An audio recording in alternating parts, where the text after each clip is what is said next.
Welcome, our fellow lovers of love, and thank you for joining us on yet another excursion through the stream of consciousness, down the river of tranquility, to fill the lake of life with love.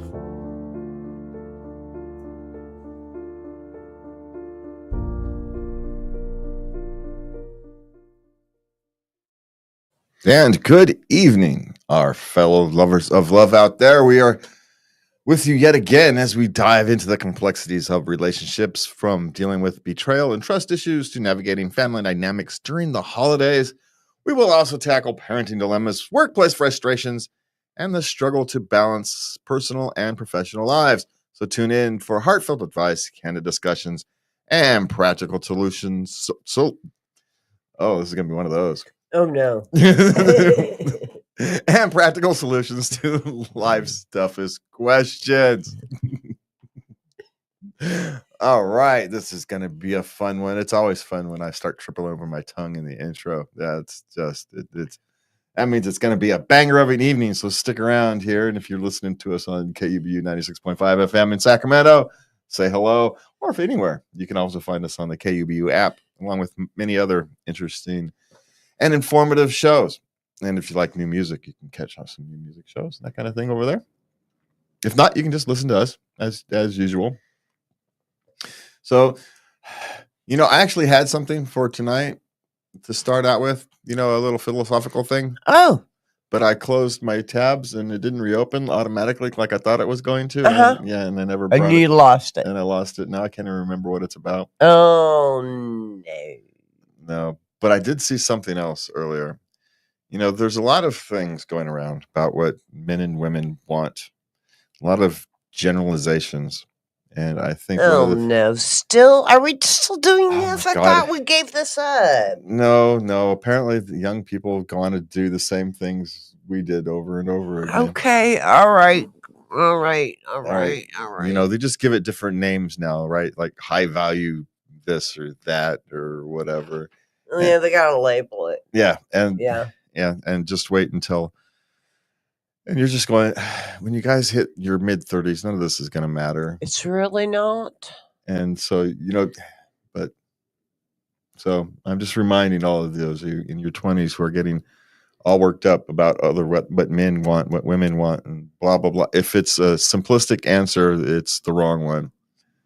The answer of what men and women want is very unique.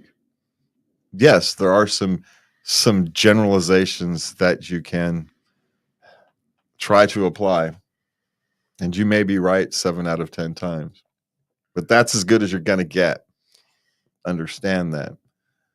So if you're looking for somebody, maybe you're just looking in the wrong place and you're having trouble finding them. There's two things to do. Maybe you're looking in the wrong spot, you're looking for the wrong person, or maybe it's you. And I know that second one's hard for people to accept, that maybe I'm the one who needs to change. Well, that is a hard one to swallow. I mean, there is a lot of people out there who demand a lot from their prospective partner, but aren't offering a lot in return, other than, well, that's me, of course. You ain't that special. None of us are. Well, I heard something once that helped me a lot. Instead of looking for the perfect partner, improve yourself. And, start building those qualities that you want from someone else in yourself. Well, you might want different qualities in someone else than you want, but you want to be the best you can be, and that will become attractive to the types of people you are wanting to You'll attract. feel more confident, and that's attractive. Yeah. Knowing what you want, just being who you are, not trying to fit in all the time, is actually one of those things that actually prevents you from fitting in. Trying to fit in, no one knows who you are. You're a facade. You're not real. Okay. So, just be who you are. Why are you turning your back on the camera? I don't know. Stop that. Okay. All right. Anyway, we're off on to relationships. We're just going to move on from that. How many people are watching? Raise your hand. It doesn't matter how many are watching now. It's how many are watching in the future. All right. Okay. So what do we got? We got relationships. Relationships. Yes, we do. Okay. This one is a little rough. Yeah. My boyfriend spat in my face during an argument. How do I get past this? One, you probably don't. He's too old for that shit. Yeah, you're both too old for this stuff, Mike. But there is one thing. Again, we talked about looking in the mirror. You know, what was your role in that thing spiraling that far out of control? Like, not saying you put up with it, because they have a responsibility to walk away as well. But at some point, you have the responsibility to walk away and not continue the argument. Mm-hmm. Yeah. Yeah. Doesn't mean that the other person's response to your poking or whatever is appropriate. They have the responsibility to walk away as well. But understand, you have the responsibility to walk away before it gets to that point. The relationship is probably broken if you get into that kind of thing. I'm sorry. Yeah. I mean, at best, it's broken, right? Yeah. So, but as always, when you move forward, work on your best self. How do you not get there? And it's not, be very careful how you answer that question to yourself. Be very honest with yourself. The rest of the world doesn't matter. It's you, because in 2 years, you want to be a better you. So you attract the better person. Mm-hmm. So one of you would have walked away before that. One of you would have said, no, we're getting silly. We're not going to argue about this anymore. It's getting off the rails. We're not arguing about whatever it is we actually are arguing over anymore. We're right. The proverbial, we're calling time out until tomorrow or whatever it is. And if you can't figure that out by your mid-30s, right, you've got some soul searching to do. Yeah. Okay. Okay. Next, my boyfriend cheated 4 months ago and got a girl pregnant.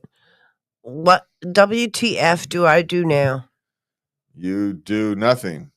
Go find yourself a new boyfriend, maybe. Yeah. But other than that, you do nothing. Yeah. So there's really not much you can do except go on with your life as yourself. That's awful young to have something like that happen. Oh my goodness. They're 23. That's the mid-20s. Remember us in our mid-20s? Oh yeah, sorry. Remember? I know we're in our old selves. It feels a long time ago, and it was. But remember us in our mid-20s? That was 40 years ago. It's a long time, man. So that's the kind of stuff that happens in your mid-20s. And, both of you are going to have to grow, but you're going to be growing separately, because at that age, I don't see you putting that thing back together. I don't see knowing you why, except unless you have a fear of being alone. And if you have a fear of being alone, that's what you need to work on. Yeah. So I'm sorry, but it's an opportunity to become a better you. So look at it that way. Silver linings and all that. All right. What's next? I want to leave my husband. I don't want to live here anymore. How do I proceed? Now, she did not say why she wanted to end the relationship. She just went straight into all the legalities of he owns the house. She thinks that, the money came from his parents, Well, depending upon she never said anything about what's up. Well, because that means she doesn't want to say. It means for whatever reason, she's either fell out of love and she's just tired of it, right? This is one of those things where you almost wonder if they're going through a stage of depression or something and not being treated with maybe, bipolar is usually faster than this. And so it's not, so I wouldn't suspect bipolar, but long-term depression. Or they just don't love each other anymore and they're just kind of going through the motions. And men tend to be more committed in situations like that than women are. Men have a harder time walking away than women do, generically speaking. Okay. Yeah. Right. It's one of those back to the 7 out of 10 times, right? You don't, it's not universal. Okay.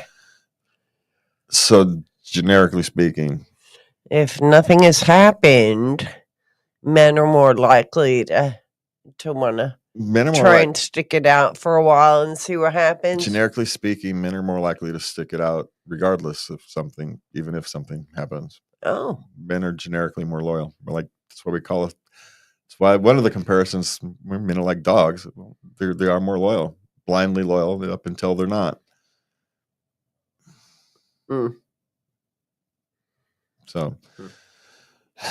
So that's why it could be. So without knowing any more details, she's probably already left in her head and her emotions. And so technically how you proceed, you go find a divorce lawyer and you let the divorce lawyer deal with all that. That's really what you want to do. I would personally go talk to a therapist first and see why you really want to do it. Because you did make a commitment. Through good times and in bad, better and for worse, sick and health. Yeah, and this guy's going to get blindsided. She hasn't said anything. Yeah. Well, and maybe not, right? He may be very well that we're going through the motions, and it may not. He may very well be relieved that she initiates the proceedings. We don't know anything about the relationship. It could be anything. We're throwing darts at a dartboard. We don't even know if we're throwing at the right dartboard, right? We're just guessing. And so I don't want to leave that. So generically speaking, you proceed by, at this stage, you go talk to a lawyer. I would personally, because she didn't give any details, I would go to a therapist first and make sure she's not dealing with depression. Just as kind of I wouldn't be willing to give up unless there's a reason to give up. Without giving me a reason, right? I don't believe in this, because I'm bored. Yeah. And maybe that's why she didn't say anything. But maybe she's bored because they're strangers. They're the roommates at this stage. We don't know anything about. Okay. Or she could just be one of those, I'm just bored. And it could be that she's unhappy with herself and she's, well, if I'll change. If I get divorced, things will change. I'll be happy now. When reality is she's just not happy with herself. Yeah. And that's what my concern would be. She's going to ruin what she has. Grass is always greener, and she's going to go find out that the grass is painted. And in 6 months, it's going to go back to yellow. All right. What's next? I think my boyfriend is trying to be successful so he can eventually have a big breakup speech about how I never believed in him. I think someone's feeling guilty. Whenever that argue, he brings us up. You don't believe in me. You never did. Well, you heard him at some point. And how are you have never made an effort to make amends. She has never made an effort to make amends. And she's feeling the guilt. And he's still feeling the pain. So the question is it true? And if it is, you need to go make amends. It may, a simple I'm sorry might actually work. I'm sorry I was angry and frustrated and I lashed out and said things I didn't really mean. We're all human. We all understand that. There's not a person among us who hasn't done that. Right? That's something we can all understand as human beings, but you have to go and humble yourself if he's going to be able to get past it. That's clearly, if he keeps bringing it up, it means it really hurt him. And you're feeling guilty now because now you're waiting for this big breakup speech. There's likely not a big breakup speech planned. But you're worried because this thing is hanging over your head. Well, deal with it.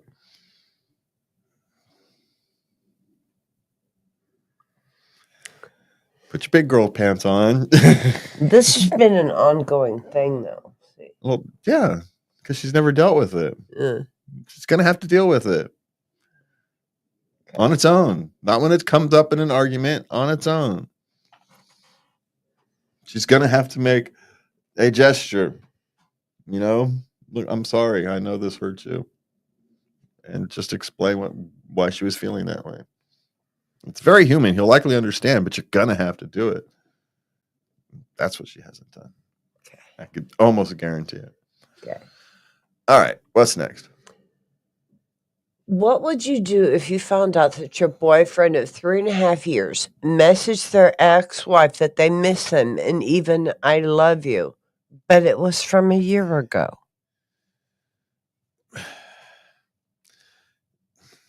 I probably wouldn't do anything, because those things can mean very widely different things depending upon circumstance. But you can understand.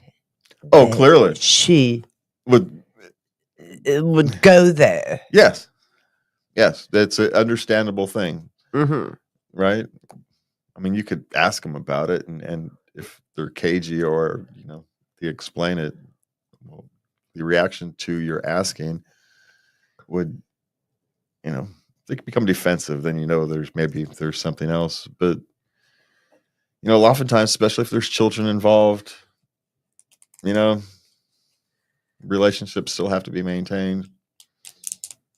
Sometimes they still might be the only emotional support system they trust. And sometimes, as a human being, from a human to human person, you need someone else that generally has nobody else. Yeah, but of course she's going to feel betrayed. Yes. He said, I miss you. I love you. Yes, but you got to understand, the love you is different. Men don't ever actually stop loving things they used to love. It never stops. It gets compartmentalized differently. And it's just a different. And the whole miss you thing, I would willing to bet that this is just a habitual thing. What has happened in a year? Nothing. Without context of the conversation, these things can happen. Okay. Without them meaning a whole lot. That's all I'm saying. Okay. So, but they can also mean, what was the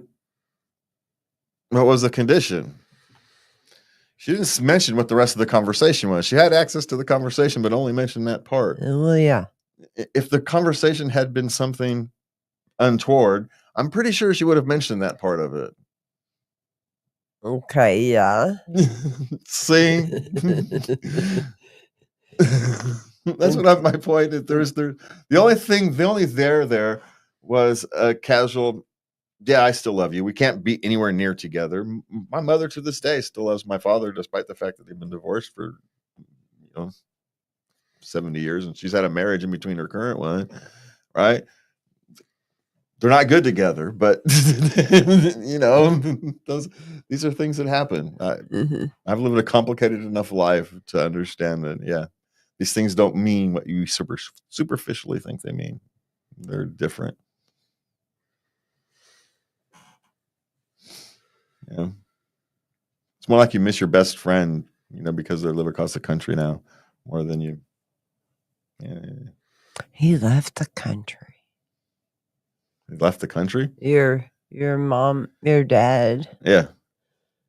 Yeah. Well, my dad's a piece of work, but if you want, don't have to look far. Apparently, apples don't fall from the tree, even if they don't raise you. It's very weird.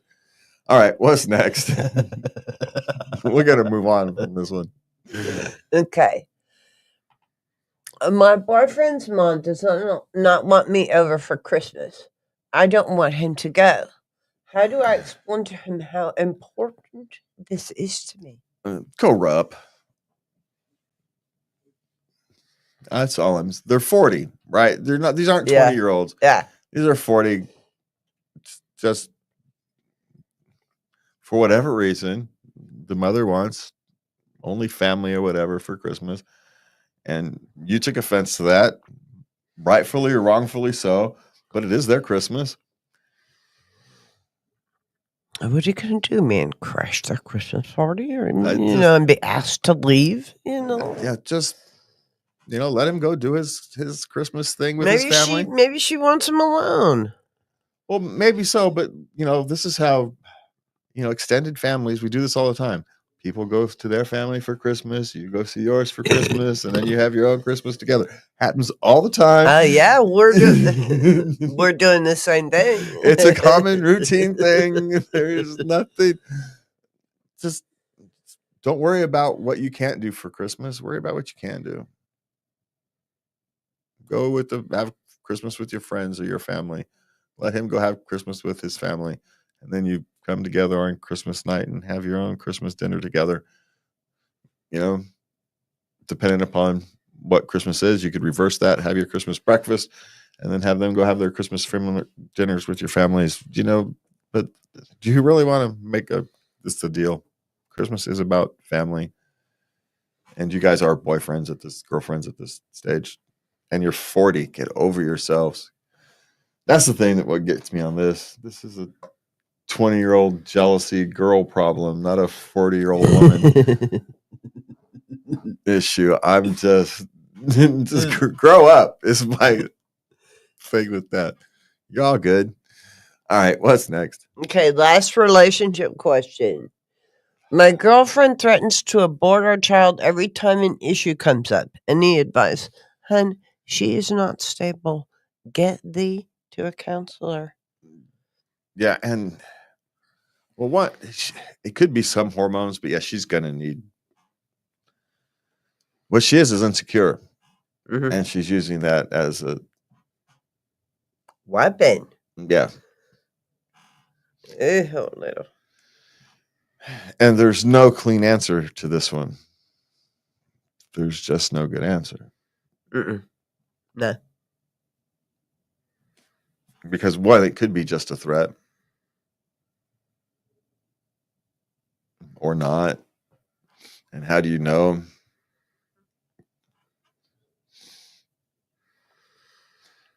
Sadly, you're going to be chained to this woman for the rest of time. And so you better hope she gets. You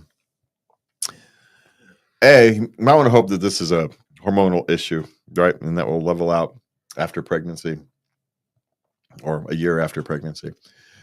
More, back when her hormones get back to normals.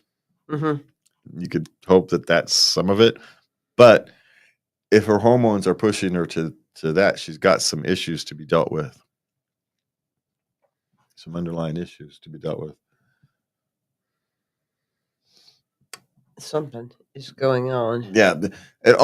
Without wanting to put on my therapist hat or something, it sounds a little bit like some trauma mixed with bipolar. Just okay.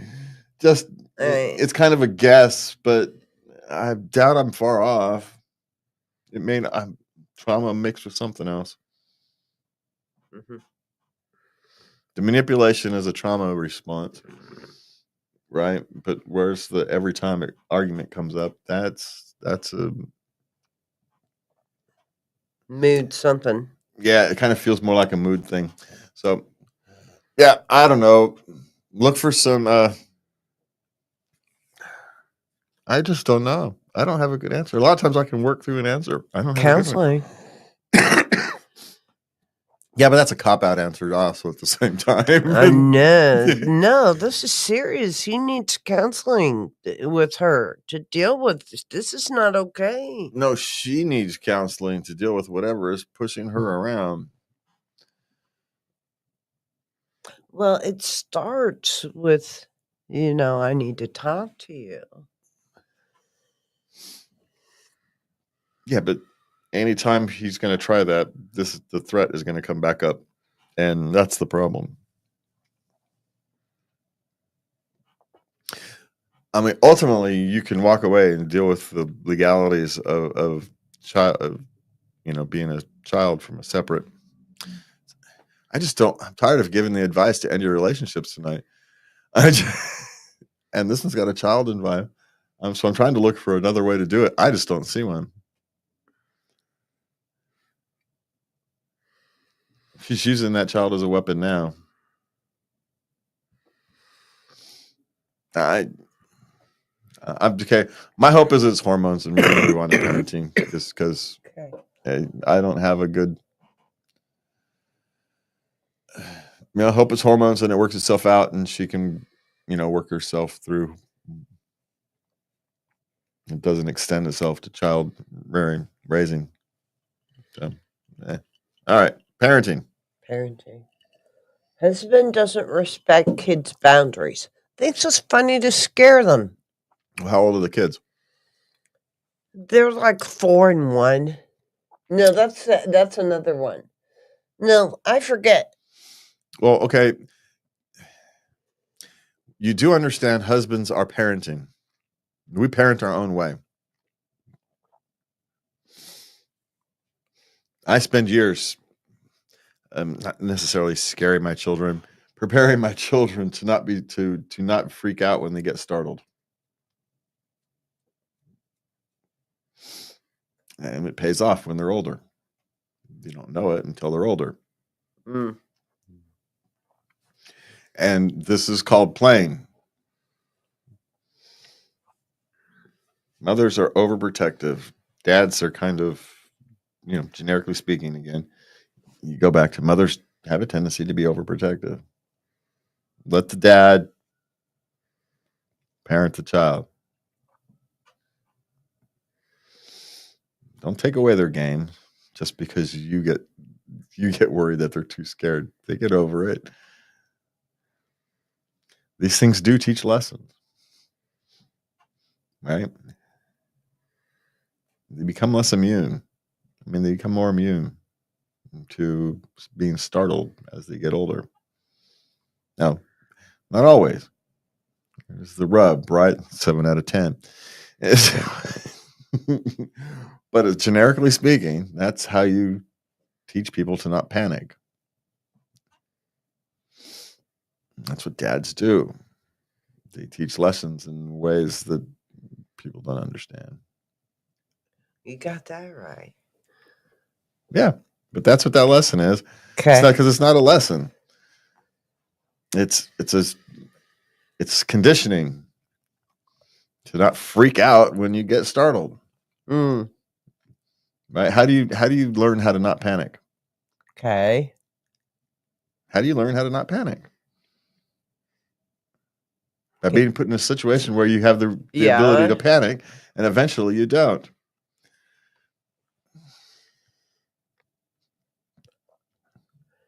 I used to really put on a show in my 20s. Too bad you didn't know me then. So, what do drill sergeants do? You've been through the military. They yell up in your face. They give you every opportunity to panic, and it's your job to not. Because you know why? When bullets start flying and bombs are exploding, they need you to not panic.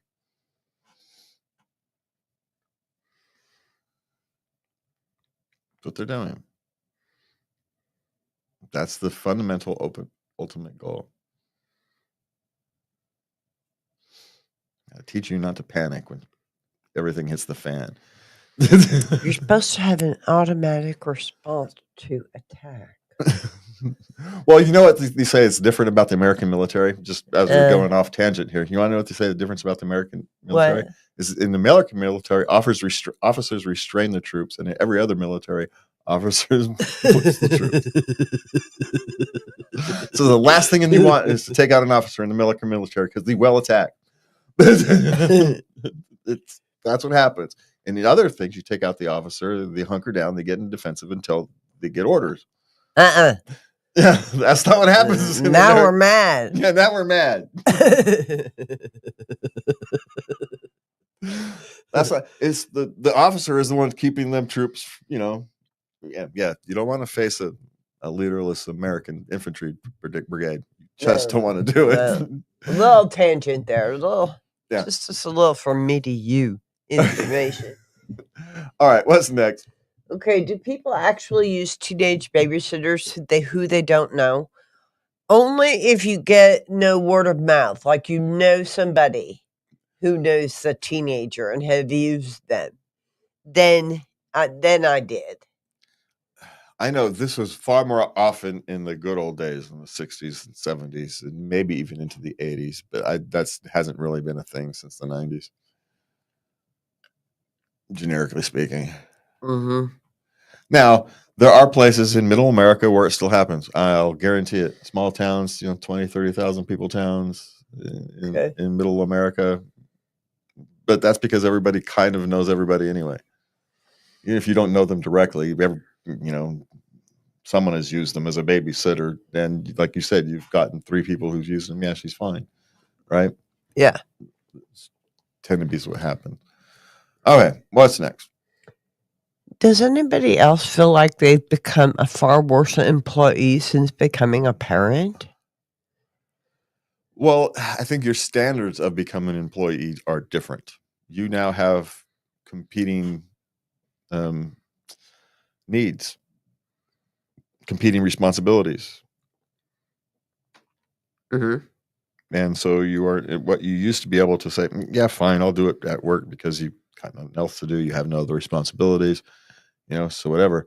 But now I don't have time for that extra 2 hours at work that I used to spend on Tuesday nights because I got to go take little Jimmy to soccer practice and I've got to go get dinner made. And the wife needs a time off because she's been staying at home. The kids are driving her crazy, right? You got to factor all these things into these decisions. And so, are you a worse employee? Probably not, but it might feel like it is because your standards have changed. The extras you were able to do, you are no longer able to do.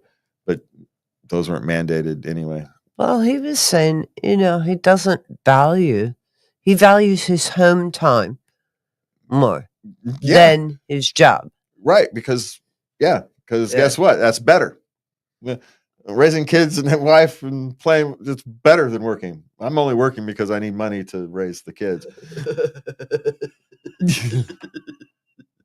That's it, right? I'm doing this because I need the money for the roof and the house and the food and the clothes and all that stuff. Mm-hmm. Yeah. Yeah. Yeah, your responsibilities have shifted. Your now responsibility is your family, and you're just going through the motions at work. You'll find your groove. You're right. But it's better. Yeah. You want better. Of course it is. And that's a bigger responsibility than the responsibility you have at work.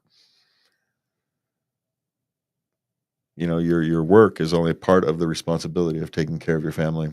Your family is a much bigger responsibility. So Definitely. okay, what's next? My 6-year-old son is down on himself about his reading and writing. Apparently, he's in, the special reading group. And he's working on his writing and he is improving. But he's beating himself up.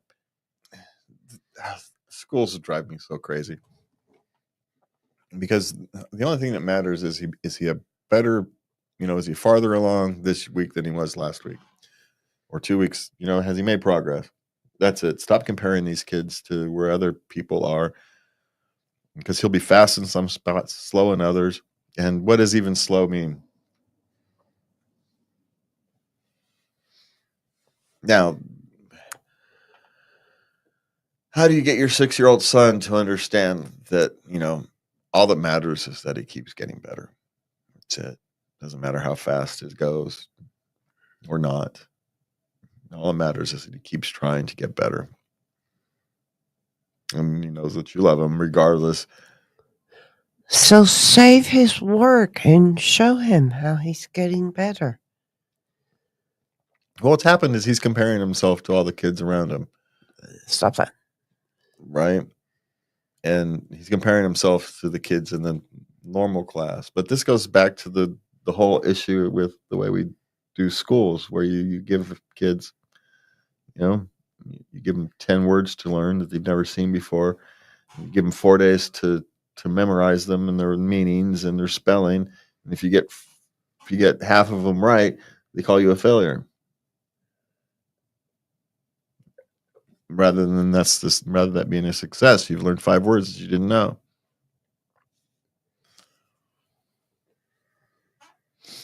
Doesn't matter if Timmy and Sue learned all 10. You learned 5.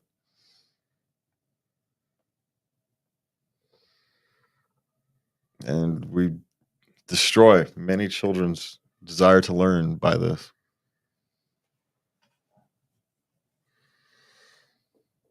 Doesn't matter how fast they learn as long as they learn. That's it. Did they give you the effort? Did they give you the... Then you get a goddamn A. No. Now, does that mean that everybody gets to go to Stanford? No, it does not. But right? But there's other ways. You don't do that to 6-year-olds. You don't need to grade 6-year-olds. You don't need to start grading people until they're in their teenage years. It's not needed. Okay, what's next? Okay, I missed one. Okay. Would you leave your 4-year-old and 1-year-old to travel to Europe? Okay, now the father is from Romania and they're going back to Romania, and he wasn't able to be there for his father's funeral, so he wants to spend time with his mom and the family and his brother and everybody, And then he wants to it's a long trip, and they're not going to be able to make it again for a long time. It's a big expense, so they blocked off a month, and she's feeling guilty for leaving a 4-year-old and a 1-year-old. No, I wouldn't. And I have actually, as the child of my mother, went on a long vacation to Hawaii when I was, I don't know, 2. I broke my arm, right? There's no, I don't feel abandoned, or there's no lasting trauma because, oh no, my mother wasn't there when I fell over. No, I was 2. I don't remember any of it. And my sister seems perfectly fine, even though she was the cause of my broken arm, but that's a whole nother issue. So you haven't gotten over it. Yeah, but it's got nothing to do with that was going to happen whether my mother was there or not. So everything went fine. It's fine. There's kids. These things don't impact them negatively the way we think they do. Mm. They'll be fine. So go off, spend the time with your family, enjoy it. And yes, as a mother, you will likely feel a little guilt. It comes with the territory, I think. I don't think there's any way around that. So just remind yourself that it's okay. I try to do Zoom meetings, do FaceTime and stuff like that. Or not. We didn't have any of that in the 70s, man. It's fine. They'll be fine. They're not going to forget you. For a month? Hey. Yeah, they're not going to forget you. They'll be. Right. I'm assuming they're being left with grandma or yes. Yeah. They'll be fine. You'll be all right. Don't worry about it. Go have some good time. It's good for everybody, and even if something happens, it doesn't matter. They're well taken care of. Yes. So I understand the emotion. Just in the words of, I don't remember who said it. Get over it. Go do your thing. Okay, what's next? 4th grader doesn't want me at any school events. Because you are so embarrassing. Oh my God. Yeah, you are. Yeah. Sorry. Yeah. So. And she's trying bribery. I'll bring you cookies and then leave. Just let me come. Gee, I wonder why he's embarrassed by you. Just go, be quiet, dress like a normal human being. Who knows what it is that makes you embarrassed? Could just be that you exist, right? He's 4. He's in the 4th grade, yeah. Yeah, so he's what, 9, 10? 10, 11. Yeah, so, yeah, just go and be understated. Might be hard. My guess is she's one of those people who comes in and is, let's always say, no, everybody notices her presence. Oh. Right? For whatever reason. Maybe she has a high volume or high energy. Mm. Or if she dresses uniquely. Whatever it is. There's something. There's something. So, and my guess is she probably knows. So now there's two ways. You can either go and be understated, or you can tough. You're in fourth grade. You don't get to make this choice. We're going. There's the other way to go. So either one of those is perfectly acceptable, right? Actually, you know, all three. You cannot go. Say, all right, fine. You can go go by yourself, create some independence. Yeah, kind of iffy on that one. The other one is you can kind of go, but try to understand whatever it is making them uncomfortable. Try to do less of that. Okay, I'm a little more comfortable with that one. Or quite frankly, my personal one is, and it's good to want things. Builds character when you don't get it, and you go off and do the things like you would normally do. So, I got told by a daughter at the age of 38. She is 38. That I am too much. So I toned it down because it makes her uncomfortable. But then this is my daughter who also said, "You're too happy." yeah, well, just saying. She can be a little Eeyore sometimes. All right, what's next? Okay, last one in parenting. Okay. Is it lame to send out Christmas cards as a single parent? You can send out anything you want. What do you mean? Like, is being a single parent and Yeah, exclusion. She wanted to send out, she was waiting till she became a family, had a man, and with her child now, but just send out your Christmas card. as a single parent, can she send out Christmas cards? Just send out your Christmas cards. Yes, you can. You are a family. You are a family, yeah. Now, is it the family you dream of? No, it's not the family you dream of yet, but you are a family, and it is your family. So send out your family Christmas card. That's the answer. She dreams of a bigger family, of what she views as a more complete family, but this is the family she has. Yeah. And so this is the family you lead, and so send out your family Christmas cards. Stop it. Stop overthinking these things. Ladies, please stop overthinking these things. You are a family. You don't need a partner to complete your family. Let's get that clear. Your family is complete. You may want to have a partner so you feel complete as a couple, so your family feels more complete. I will say it that way. But your family is complete. And so send out your family Christmas card. Stop it. Why would you? You're a family. All right. We're going to go on to some more questions. Is it wrong for me to be annoyed and short with my coworkers for a bit for hiding the fact that they all had a Christmas do without me? Gee, I wonder why they had a Christmas do without you. Because you're vindictive. Well, sometimes the schedules don't work, or you're right, whatever. It is what it is. But don't worry about these things. Your work is for work. They're not your friends, unless you want them to be. So you can be short and annoyed all you want, but They don't really care. Yep, clearly.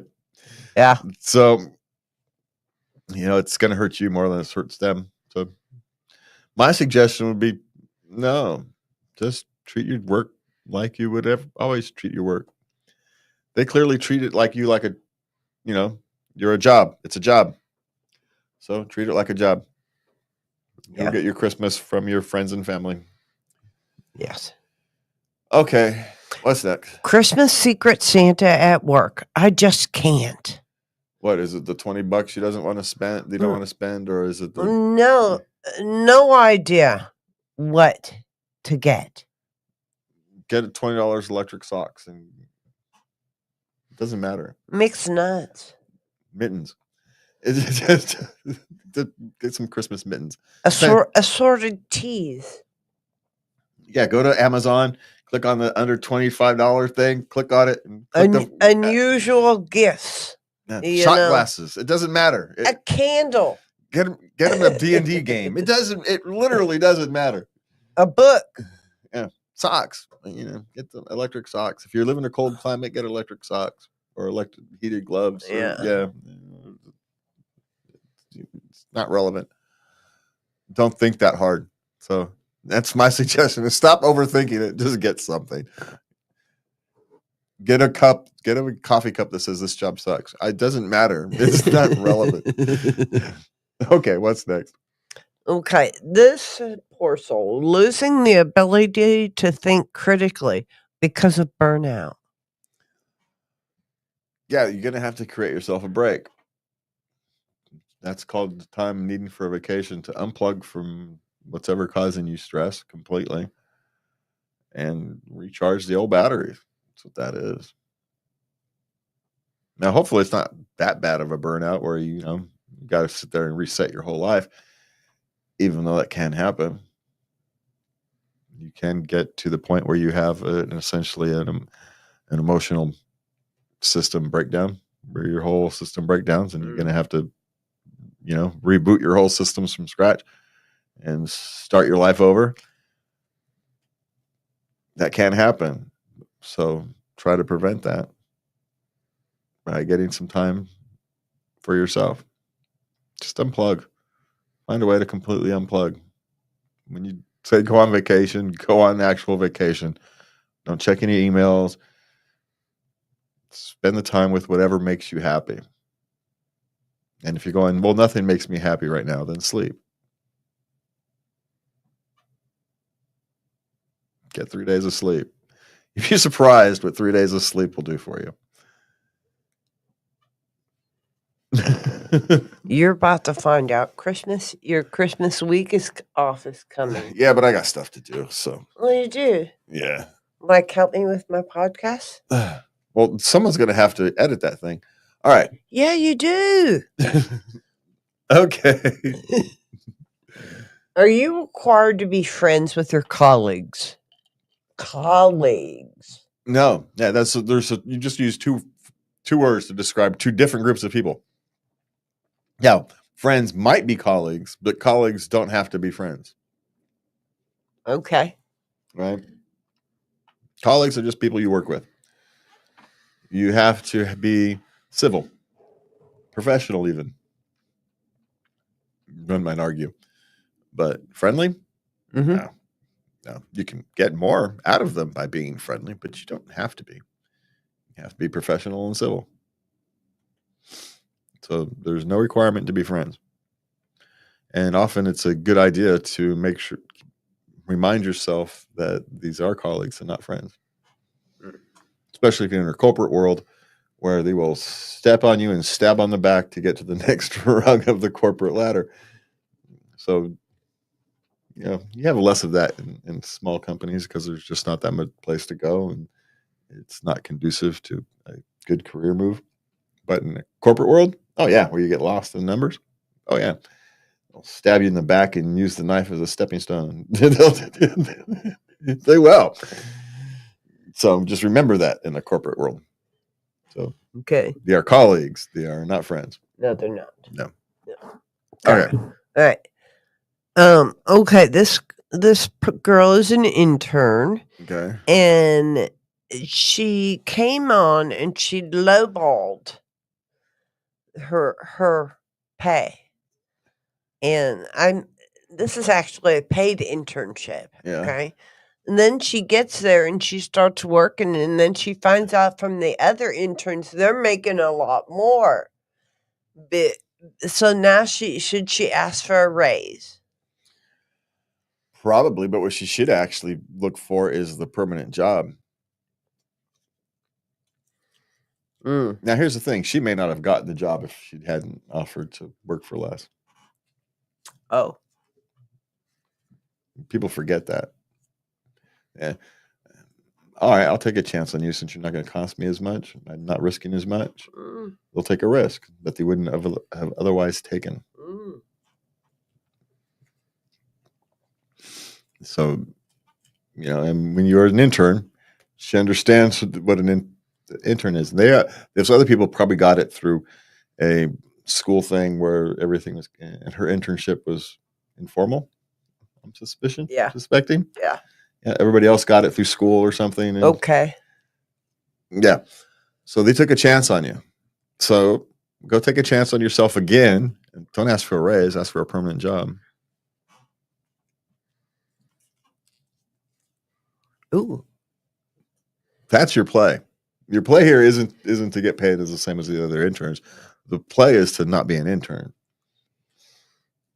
Ooh. Now, there's two things. There's two reasons you're an intern. One is to just gain experience, right? And so you almost don't care how much you paid. You're getting your foot into the door of an industry with experience, and that's what you really want, right? The pay is almost irrelevant. It's nice to have it, but what you really want is credits. Mm-hmm. It happens a lot in the entertainment industry. And the other one is to get your foot into the door of a company so you can start climbing that corporate ladder. So whichever one she's in, right? She's in the corporate ladder one. Well, guess what? It's now your time to stab those interns in the back and use them to use that knife as a stepping stone to the next ladder.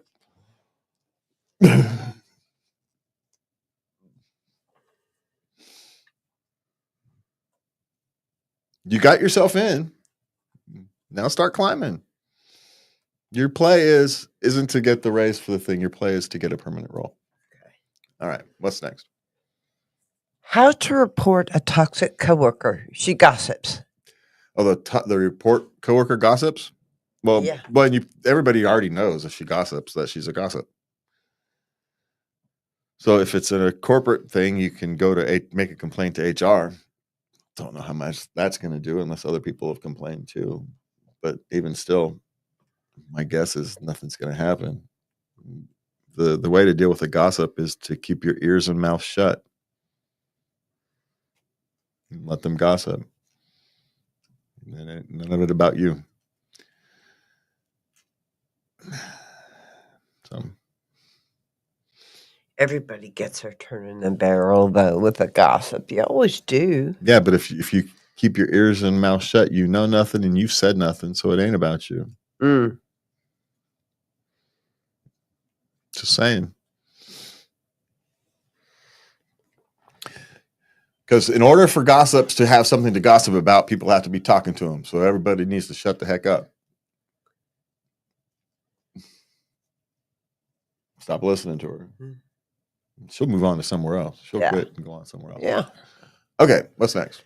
Is it worth leaving a job if you really like the people? Yes, because they're not your friends. They're your colleagues.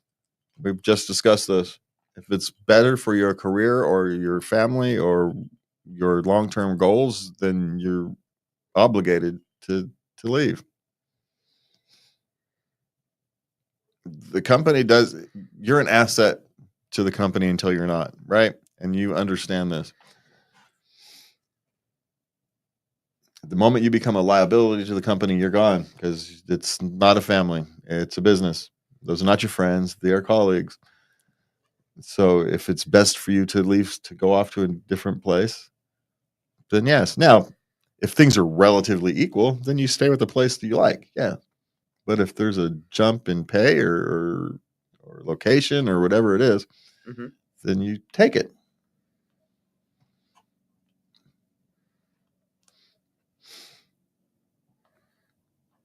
So that's all I'm saying. Okay. My boss rejected my 2-week notice. What should I do now? They don't get to reject your 2 weeks notice. It's called a notice for a reason. It's not a request. I am notifying you that in 2 weeks I am no longer working here. He can reject it all he wants. My suggestion is when you do these things is make it so that those 2 weeks lined up with your pay period.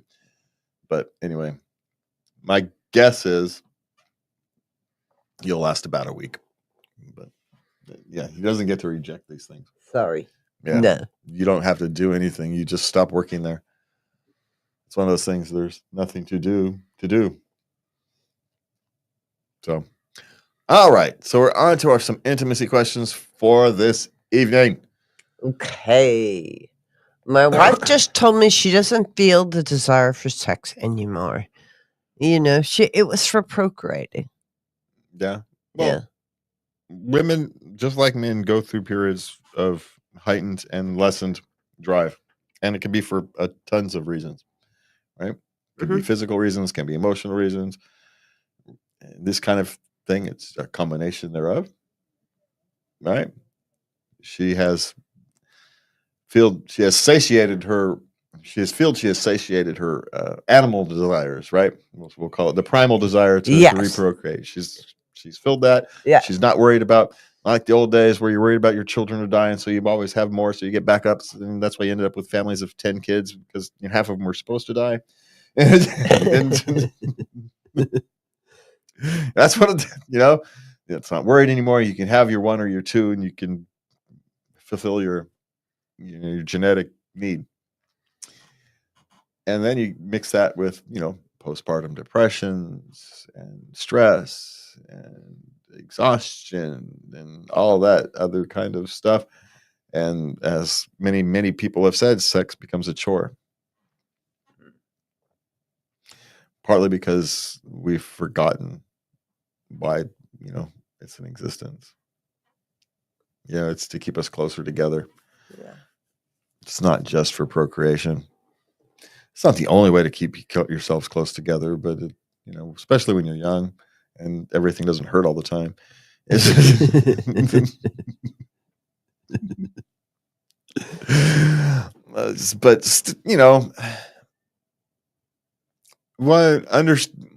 this is one of these difficult ways. How to deal with it is actually quite difficult because you can't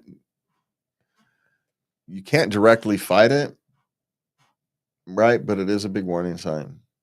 Right? Don't argue with her over it. Actually, make sure you understand where it's actually coming from, and it's not just the procreation thing, right? That's the easy explanation. She doesn't want to tell you the truth. She's right. She may not understand the truth herself, so she may have just stopped at that explanation and be done with it. My guess is these things are often stress related, stress, exhaustion. And so, A, ride through it for a little while. But B, the problem with riding through it for a little while is it becomes very hard to break that cycle again. Yeah.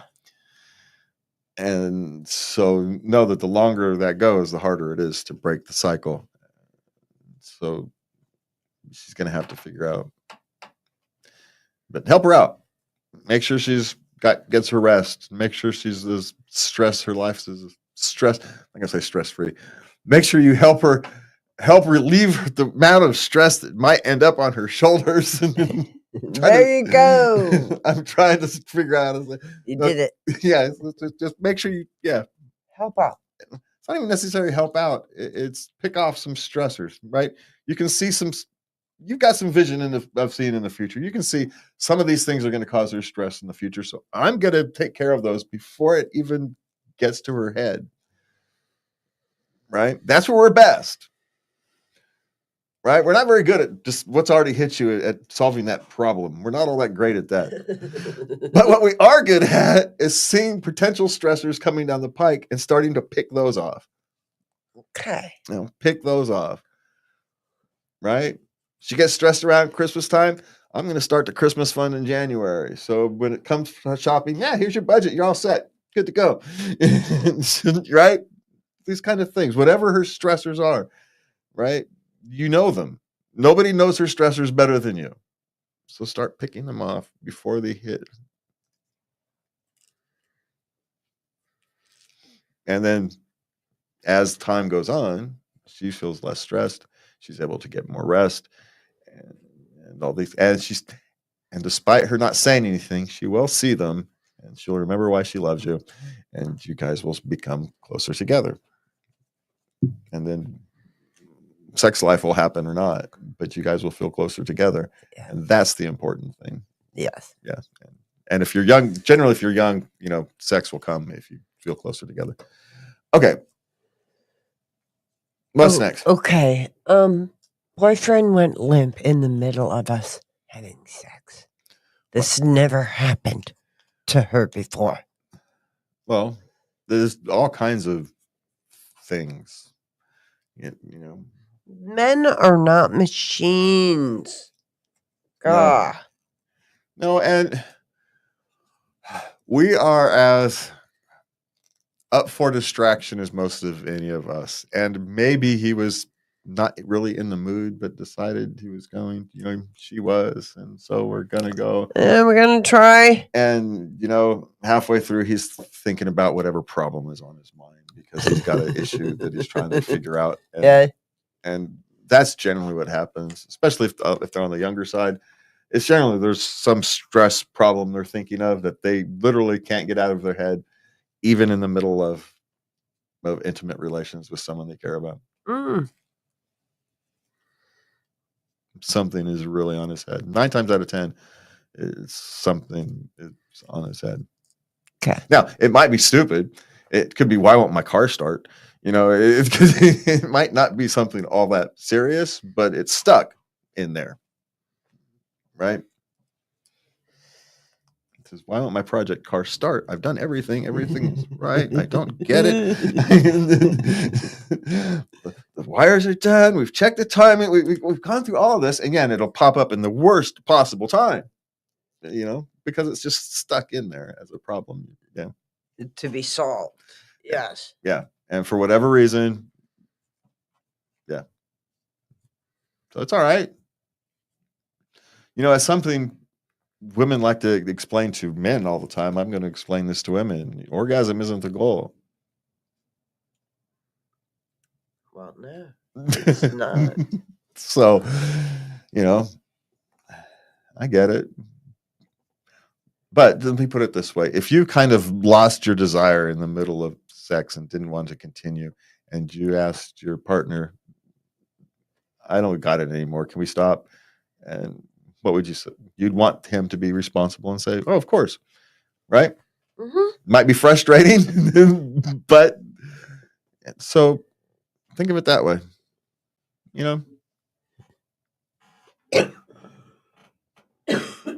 But you do this enough times, it will happen. All right, what's next? Okay. How do I stay satisfied with a low drive husband? Do you have toys for that? There you go. Lots of them. A plethora. Yeah. And if it really bothers you, I suppose you could talk to your husband about talking to his doctor about testosterone levels or something like that. Maybe. But understand there's side effects anytime you start playing with hormones. So be very careful before you proceed down that road. But it's not, that's often an issue with low testosterone. They can have lower testosterone than they mean. So. Okay. Maybe talk to your doctor. Or it could be in pain. Is actually one of the biggest drives of low sex drive in men is actually pain. Their backs hurt, their legs hurt. Chronic pain. Yeah. And because men generally have to provide the active role, shall we say? Yeah. So, all right. What's next? How safe is period sex from pregnancy? Well, there is never a time that's totally safe from pregnancy. Sorry, never, ever. Now, that is probably a pretty low time. It's low, but it has happened. Never, but it's not never. So it's not. And, it's as safe as any other. How's this? It's as safe as any other sex. So, I mean, I suppose the percentages are a little bit lower, but they're not zero. And they're probably higher than the pill or condoms or any of the other things. So it's not. If you're trying to prevent pregnancy, it's not safe. Is it physically safe? Yeah, you're not going to get physically hurt from sex on your period. There's no issues there. I mean, unless there's some form of blood disease at issue, then it's not really a thing. But from pregnancy, that's not. So let's just be clear. How did that one come around? I didn't even remember that one from when I was a teenager. I do. No, I don't. That and you can't get pregnant if you're standing up. Oh, well, clearly. That makes sense. Okay, what's next? My husband is preserving testosterone for performing well at the gym. She is not happy. What, he's preserving testosterone? Yeah, he's not having sex because he wants to save his performance for. That's not how that works. Testosterone. That's not how that works. Now there's the old wives' tale that you don't have sex the night before a boxing match because it takes away your legs. But that's a whole different thing. It's got nothing to do with testosterone levels. Actually, it would be the other way around. Frequent relations, well, so we say, actually increases testosterone. So if he actually wants to perform well in the gym, he should have a more robust sexual schedule. Google that. Yeah. My memory serves. Yeah, Come with some facts. You might. We need studies. Yeah. Now maybe the night before, he's got a big day event or something. There may be some truth to it, right? Okay. So the night before a thing, but the overall levels, I'm pretty sure it's routine sexual activity is part of that. So, but yeah, I'd look into that. But also get one of those muscle magazines and hit him upside the head with it from me. just tell him that one's from me. All right, what's next? Last question. All right.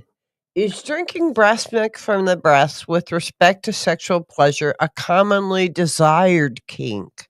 Commonly desired? Well, I think it depends on your definition of common, I suppose. I know there's websites. I mean, it's common enough to not be shocking, but it's not. Yeah. But it's not common enough to be routinely thing. How many times do you run across it except on the internet? I mean, I don't even run across it on the internet. So. Oh. Yeah. So it's one of those things that's not shocking. Yeah. Yeah. Of all the kinks in the world, it's probably one of the tamer ones. Yeah. But it's also not one that's popularized, shall we say. No, it's not so popular because it's hard to fulfill that fantasy. Yeah, but he said desired, but I don't think it's all that desired as well. No. No. You mean from the other end? Yeah. No. Well, from either side. It doesn't actually say. Well, it says drinking, so not your side. I just don't think it's all that desired thing. The whole you got to have a mother thing going on there, and that's all. It's just as weird as a daddy thing. Next thing you know, there's diapers involved. Yeah,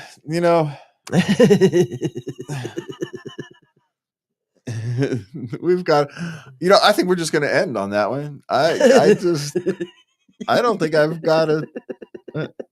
I don't even think I have a way to end from that. So for me and Levy, we're out of here tonight. Thanks for joining us. You can find us at latenightLove.us. You can send us your love letters to love@latenightLove.us. And you can find us, I don't know, somewhere online. Anyway, we'll see you next week. And please remember to love everybody. Good night.